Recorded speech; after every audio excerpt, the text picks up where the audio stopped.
ഇന്ന് രാവിലെ വരെ ബിഗ് ബോസ് സീസൺ 6 മത്സരാർത്ഥി ജാസ്മിൻ ആയിരുന്നു സോഷ്യൽ മീഡിയയിലെ ചർച്ചാ വിഷയമെങ്കിൽ ഇപ്പോൾ അങ്ങനെയല്ല.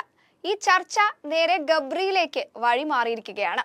ബിഗ് ബോസ് ലൈവിനിടെയുള്ള ഗബ്രിയുടെ സംസാരമടങ്ങിയ വീഡിയോ പുറത്തെത്തിയതോടെയാണ് ഈ ചർച്ചകൾക്ക് തുടക്കമിട്ടത്. ഇന്നലെ ജാസ്മിന്റെ ഉപ്പയ്ക്ക് വയ്യാതായ വിഷയവുമായി ബന്ധപ്പെട്ട് ഗബ്രി രസ്മിൻ ബായിയോട് സംസാരിക്കുന്നതാണ് വീഡിയോയുടെ ഉള്ളടക്കം.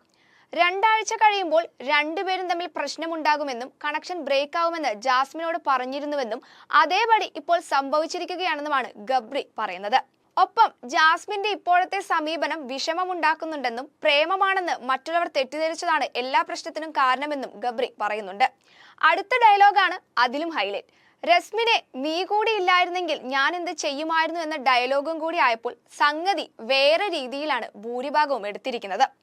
ഒന്നു പോയാൽ മറ്റൊന്നെന്ന നിലപാടാണ് ഗബ്രി സ്വീകരിക്കുന്നതെന്നും വീടിനുള്ളിൽ നിലനിൽക്കണമെങ്കിൽ ഒരു കൂട്ട് വേണമെന്ന മൈൻഡാണ് ഗബ്രിക്ക്. സ്വന്തമായി ഗെയിം കളിക്കാൻ അറിയില്ല, നിലനിൽപ്പിനായി ജാസ്മിനെ കരുവാക്കി തുടങ്ങി നിരവധി കമന്റുകളാണ് ഈ വീഡിയോയ്ക്ക് താഴെ വന്നിരിക്കുന്നത്. സത്യത്തിൽ പ്രേക്ഷകർ പറയുന്നതിലും ഒരു പരിധിവരെ സത്യമുണ്ട്. ഒഴുക്കിൽ സഞ്ചരിക്കുന്ന അവസ്ഥയാണ് ഗബ്രിയുടേത്. വന്നപാടെ ജാസ്മിന്റെ കൂട്ട് കിട്ടിയതും സംഗതി എളുപ്പമായി. വളരെ ആക്റ്റീവായ ജാസ്മിനൊപ്പമുള്ള കോംബോ കളി വലിയ ക്യാമറ സ്പേസാണ് ആശാന് നേടിക്കൊടുത്തത്.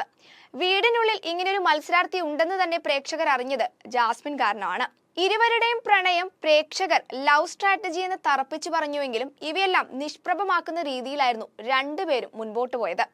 ഈയൊരു രീതി, അതായത് പ്രേമമാണെന്ന് വരുത്തി തീർക്കുകയും സുഹൃത്തുക്കളാണെന്ന് പറയുകയും ചെയ്ത് പ്രേക്ഷകരെയും മറ്റും മത്സരാർത്ഥികളെയും തെറ്റിദ്ധരിപ്പിച്ചതാണ് ഈ പൊല്ലാപ്പുകളെല്ലാം സൃഷ്ടിച്ചത്.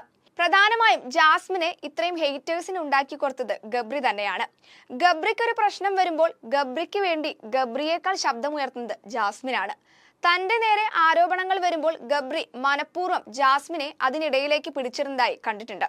ഇവയെല്ലാം ജാസ്മിനെ ഹെയ്റ്റേഴ്സിനെ ഉണ്ടാക്കി കൊടുക്കുന്നതിൽ കാരണമായിട്ടുണ്ട്. ജാസ്മിനെതിരെ ആ വീട്ടിൽ മറ്റുള്ളവർ തിരിയുമ്പോൾ ഗബ്രി ഒന്നും മിണ്ടാതെ നിൽക്കുകയും വെറും ഒരു കാഴ്ചക്കാരനായി നിൽക്കുന്നത് മാത്രമാണ് കാണാൻ സാധിക്കുക.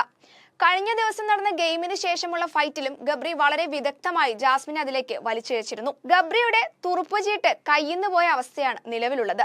പ്രേക്ഷകർ പറയുന്നത് പോലെ ജാസ്മിൻ പോയാൽ രസ്മിൻ എന്ന രീതിയിലേക്കാണ് കാര്യങ്ങൾ എത്തിച്ചേർന്നിരിക്കുന്നത്. നിലവിൽ പിതാവിന്റെ അസുഖവിവരം അറിഞ്ഞതോടെ ജാസ്മിൻ ഗബ്രിയോട് ഒരു അകൽച്ച കാണിക്കുന്നുണ്ട്.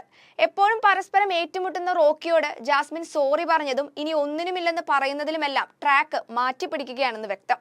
പ്രേക്ഷകർ തന്നെ മോശം രീതിയിലാണ് കാണുന്നതെന്ന ചിന്ത അലട്ടുന്നത് കൊണ്ടാണ് ജാസ്മിൻ ഈ ഒരു രീതി ഫോളോ ചെയ്യുന്നത്.